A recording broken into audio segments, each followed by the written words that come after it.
Saya merasa aneh sendiri dengan pandangan orang Kristen terhadap Pilpres ini. Mereka yang kemudian mengambil keputusan bahkan berapi-api membela 02 Prabowo Gibran. Saya mencoba mengerti apa alasan mereka untuk tetap memilih paslon nomor 2 ini.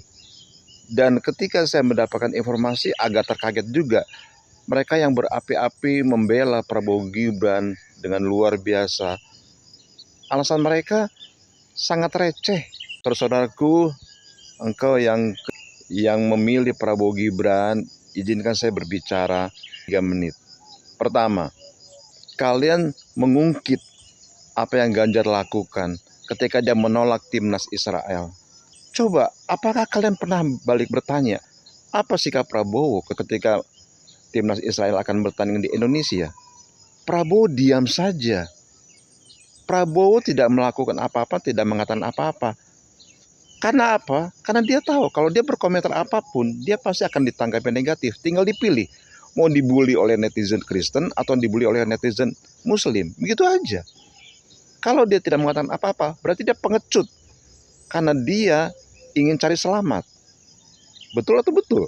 Kedua, setelah melihat debat capres, mereka melihat bahwa Prabowo dihina, dihujat, difitnah. Coba, saya mau tanya, fitnahnya yang mana? Soal pertahanan misalnya. Fitnahnya di mana?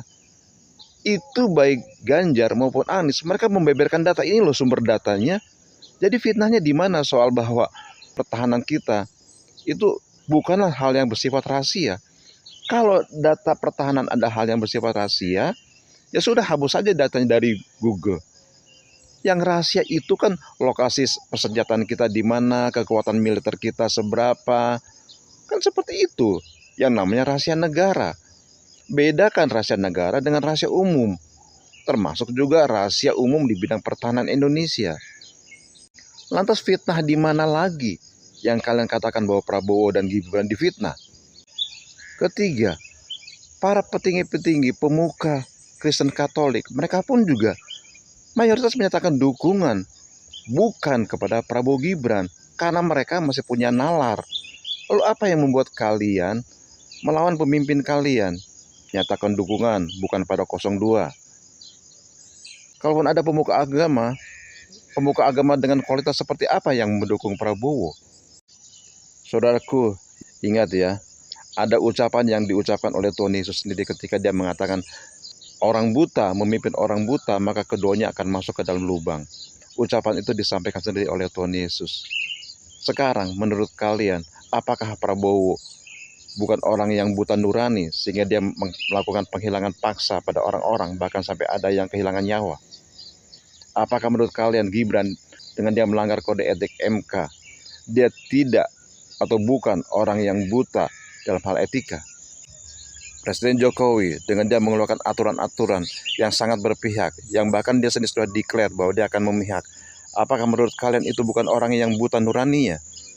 Orang buta memimpin orang buta, keduanya akan masuk ke dalam lubang. Itu yang kalian berpikir untuk tetap mendukung Prabowo Gibran. Mungkin kalian berpikir konten saya ini salah. Baik, kalau memang konten saya salah, silahkan kalian tolong carilah tahu sendiri. Jangan dengar apa kata saya, jangan dengar apa kata orang lain. Coba Anda cek sendiri, periksa sendiri. Ada HP yang bisa Anda telusuri. Gunakan waktu setengah jam saja untuk mendapatkan kebenaran yang fair. Siapa orang yang harus Anda pilih di Februari 2024 nanti.